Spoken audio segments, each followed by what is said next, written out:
నా మెడలు నా నీడలు నిన్ను భయపెడతా ఉంటే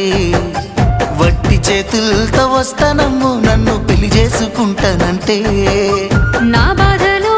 నా గుసలు నువ్వెందుకు కడతావయ్యో ఆ భగవంతుడు నిన్నెప్పుడు సల్లంగా చూడాలయ్యో నా తోటలో మాలి బిడ్డ నా కోటకి రాని వంట ఆ కోట నాకెందుకంట ఉన్నంతలో నేను ఉంటా కొండంత నేనున్న నీ మనసు అద్దాన సిద్ధంగా కానరానా ఆ మామిడాకుల మీద ఆనా పచ్చ తోరణాలైతాయజానా ఆ వరి పైరు మీద నానా అవి అక్షంతలే అయ్యేనా ఆ పత్తి పంటల మీద ఆనా పట్టు సీరలై వస్తాయజానా ఆ పసు